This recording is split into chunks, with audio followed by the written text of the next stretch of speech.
Alors maintenant, la question que vous devez vous poser, ok, mais comment choisir parmi tant d'activités quand votre esprit déborde d'idées? Si vous vous reconnaissez dans ce profil de multipotentiel, vous connaissez le dilemme du refus de choisir, c'est-à-dire l'incapacité à choisir et pire encore, l'inconsistance une fois que vous avez choisi. Et ce n'est pas parce que vous êtes incapable, loin de là, c'est juste que vous avez tellement de possibilités qui s'offrent à vous que vous perdez en fait dans toutes ces options.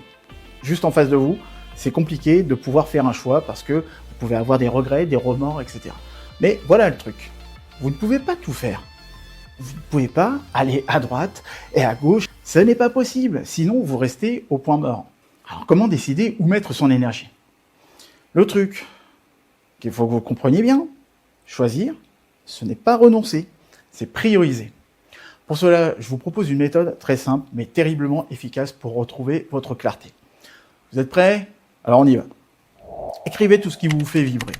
Sans filtre, oubliez l'argent, les contraintes, les oui mais je suis pas capable, oui mais il me manque ça, etc. Vous les oubliez. Imaginez que tout est possible. Prenez quelques jours pour établir votre inventaire d'aspirations. Parce que si vous ne savez pas ce que vous voulez, comment vous pouvez avancer et aller dans une direction? Ça n'est pas possible. Classez ensuite après vos idées à l'aide de 3 questions. À quel point ai-je envie de ça? Soyez honnête avec vous-même. Suis-je doué pour le faire? Et ça, c'est important car le talent renforce la motivation. Est-ce que cela peut être monétisé? Alors, l'argent ne fait pas tout, mais il permet de continuer d'avancer et aussi de grandir. Pensez aux courbes d'apprentissage. Voulez-vous devenir amateur, semi-pro ou un véritable expert? Et en faisant ça, vous saurez plus facilement où mettre vos efforts, votre énergie et où se trouvent aussi les opportunités pour vous. Rappelez-vous, vous n'avez pas besoin d'être excellent partout, mais vous devez choisir où mettre votre focus. Alors c'est simple, l'endroit où vos passions, vos talents et la valeur que vous apportez au monde, c'est là que vous devez concentrer 80% de votre énergie.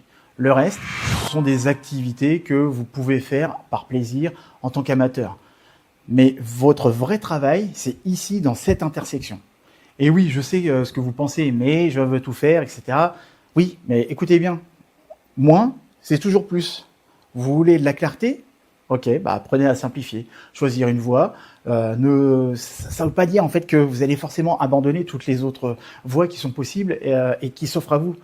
Choisir une voie, ça ne signifie pas abandonner toutes les autres. Ça signifie simplement donner le meilleur de vous-même là où ça compte vraiment. Donc la priorité, c'est votre boussole interne. Et si vous êtes noyé dans vos listes interminables, c'est que vous ne savez pas vraiment prioriser intelligemment.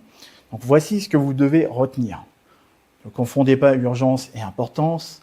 La plupart des urgences ne sont que des distractions déguisées. Arrêtez de vouloir en mettre plein la vue aux autres. Le vrai succès, c'est terminer ce qui compte. Choisissez une voie et tenez-vous-y. Le focus, c'est votre arme la plus puissante, c'est votre meilleur ami. Le temps gagné, c'est pas du temps pour travailler plus. Utilisez-le pour vivre, respirer et vous ressourcer tout simplement. Mais évitez aussi le piège du narcissisme. Et enfin, un mot sur le narcissisme. Oui, on a tous un ego. Heureusement qu'on a un ego parce que sinon on serait des plantes, on n'avancerait pas, etc. Et oui, il peut être utile pour aller de l'avant. Jusqu'à un certain point. Parce que attention, lorsque votre ego vous fait osciller entre « je suis exceptionnel » et « je suis nul », vous êtes en danger. Voici les signes d'un narcissisme toxique. Hypersensibilité à la critique comme mon ancien associé, impulsivité dans vos choix, sentiment que tout vous est dû, croyance que rien n'est difficile, honte immense quand vous échouez, panique face aux moindres défis, etc. Vous savez ce que c'est? C'est quand votre moi imaginaire fait des promesses que votre moi réel ne peut pas tenir. Ça vous mène droit dans le mur. Addiction, dépression ou paralysie totale. Il vous faut reprendre le contrôle. Alors, comment reprendre le contrôle? Ça, c'est la question.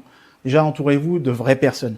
Pas de flatteurs, pas de juges, pas de personnes qui vont vous critiquer comme ça ouvertement, mais des vraies personnalités. Et arrêtez de vous plaindre. Passez à l'action. Point final. Lâchez la quête de perfection. L'échec, c'est juste une étape. Donc, priorisez, agissez, respirez, relax, ça va bien se passer. Être multipotentiel, c'est pas une malédiction. C'est un avantage, mais uniquement si vous apprenez à le maîtriser. Donc choisissez ce qui compte, donnez-y votre cœur, votre énergie, votre talent, votre pulsion de vie, Et pour le reste, laissez-vous un espace pour explorer, pour vous amuser et pour être vous-même tout simplement. Parce qu'à la fin, le vrai secret, c'est simple. Moquez-vous de la perfection et faites ce qui compte vraiment pour vous. Et vous verrez, c'est là que la magie opère. Merci d'avoir été là jusqu'au bout. Si vous avez apprécié ce contenu, mettez un pouce, un abonnement à la chaîne vous apportera satisfaction et évitera la frustration. En attendant, si vous avez un projet de reconversion professionnelle, que vous voulez changer de métier ou créer votre propre activité et que vous voulez évaluer la faisabilité de ce projet, ne cherchez plus, pensez au coaching. Je vous donne rendez-vous sur mon site osebris.com. Vous aurez toutes les informations sur les programmes d'accompagnement et le nouveau programme collectif qui verra bientôt le jour, si ce n'est pas déjà le cas au moment où vous regardez cette vidéo. D'ici là, prenez soin de vous, assumez vos multiples talents et osez briller dans votre vie.